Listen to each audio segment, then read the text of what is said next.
Olá, turma, sejam bem-vindos à nossa disciplina de estrutura de dados. Me chamo professor Fabrício e nós vamos dar continuidade aqui à nossa aula prática, tá? E criando aí um vetor não ordenado. Depois, em sequência, nós vamos trabalhar com a criação também, com o vetor ordenado e as suas funcionalidades, as suas funções atribuídas, tá? Agora, de início, nós vamos criar esse vetor não ordenado, com base na biblioteca import, né? Vamos importar aqui a biblioteca NumPy e vamos chamar ela de NP, né? Então esse processo inicial aqui dessa primeira linha, ele importa a biblioteca NumPy e a renomeia aí com NP, né? Para uso posterior do código, tá certo? E em seguida a gente vai criar a nossa primeira classe, essa classe que nós vamos denominar de vetor não ordenado, né? Então vamos denominar de vetor não ordenado, onde dentro dessa classe a gente vai criar especificamente os métodos, né? De acordo com o método int, né? Que é o construtor da classe, né? E é onde é executado quando o objeto é criado. Então a gente vai criar aí, tá? Esse método def, que a gente vai chamar de init, tá? E dentro dele a gente está chamando aqui, né, onde ele recebe o parâmetro, né? Vamos chamar de tamanho do vetor. Tamanho vetor. Deixa eu colocar aqui. Ok.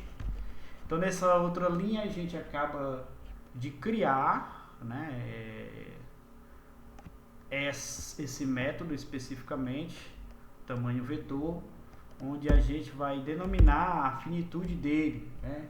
E aí a gente basicamente dentro desse método a gente vai criar os atributos do método, né? Esse atributo, por exemplo, o atributo que guarda aí o tamanho do vetor, né? O atributo que vai guardar a posição onde está localizado o vetor. Então a gente chama a função self ponto e aí a gente vai chamar tamanho, né? Vetor, vou colocar aqui, vetor, pronto. E a gente diz que ele recebe o tamanho vetor, né? Então a gente atribui aí, né, que guarda o tamanho especificamente do vetor. Em seguida, a gente vai criar um novo atributo. Esse novo atributo, ele é responsável por guardar a posição do último elemento inserido especificamente, né? Então nós vamos chamar de última posição, né? Ou último tamanho, no caso aqui. Vamos chamar de última posição. Pronto. Que é a gente vamos atribuir a menos 1, que é o final do array, né? Onde indica o valor vazio. Então, no final do processo, a gente chama de menos 1, onde o atributo que guarda a posição do último elemento inserido, onde menos 1 vai indicar aí o vetor vazio, né? Então, dentro desse ponto, a gente vai criar também outro atributo dentro, né, desse método, onde seria, chamando aqui, valores, né? Porque a gente vai ter os valores específicos ali de cada número que vai ser colocado dentro da posição para ele ser inserido dentro de cada posição do array, do vetor, né? Então a gente chama aqui, chamar a função, recebe NumPy, né, o NP, que a gente renomeou lá em cima, put. E aí a gente fecha aqui chamando o tamanho aí do vetor, né? tamanho do vetor. A partir desse ponto, a gente vai criar esse array com a biblioteca NumPy com o tamanho especificado. E a gente pode tratar esse tipo, né, que vai receber aí de inteiro. Vamos trabalhar aí com os números inteiros, pelo menos por enquanto. Após esse processo, a gente vai para o processo de definição, né? Vamos criar aqui, definir um método chamado imprimir, onde a gente vai puxar aí o método chamado imprimir, né? Vamos criar aí um novo método def imprimir, que é para a gente imprimir esses valores. Imprimir, pronto. Comandozinho self, 2 pontos. Nesse ponto aqui, ele verifica se a última posição é igual à anterior, né? A gente vai criar esse comandozinho, onde ele vai identificar se a última posição é anterior, ou seja, se o vetor está de fato vazio.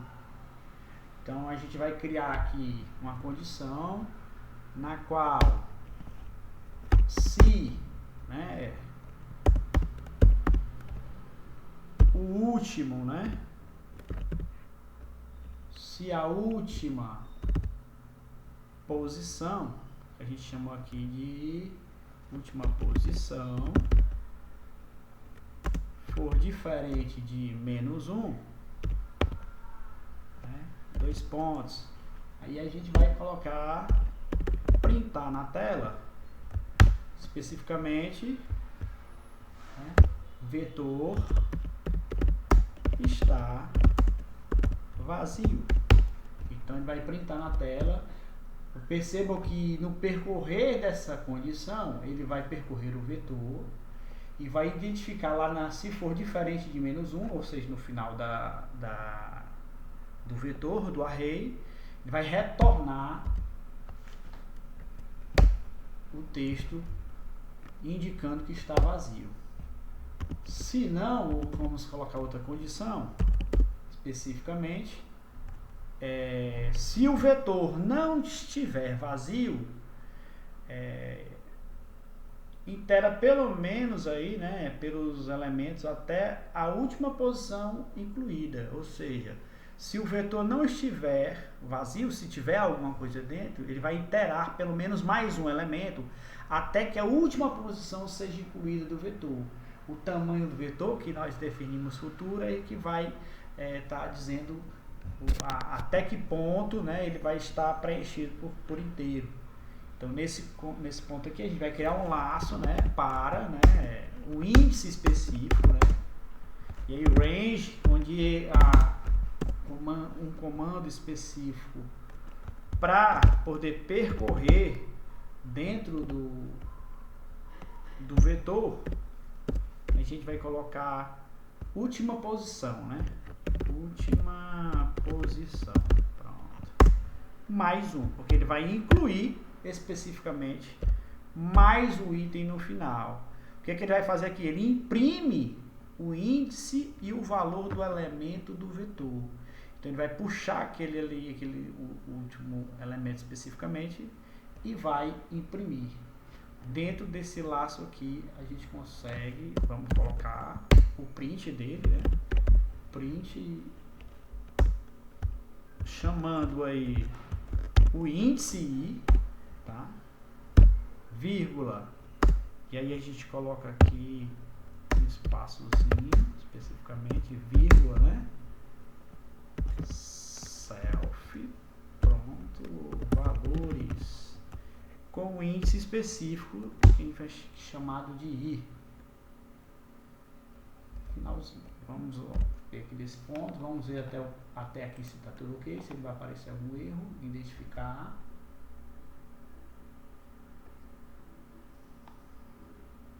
Até aqui, ok. A gente vai separar um pouquinho agora para poder, vamos criar outra condição específica, até para a gente ter aqui dentro desse vetor, vamos chamar de fato o vetor, né?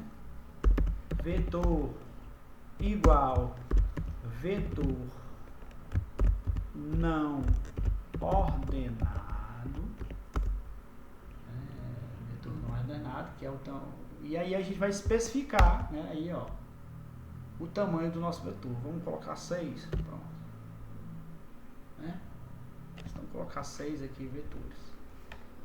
Especificamente, aqui nós vamos chamar outro aqui, vamos criar outro aqui para poder, vamos percorrer, já ver se está ok aqui, se ele vai chamando a mesma classe, né? Vamos chamar a classe vetor que foi criado, vetor não ordenado.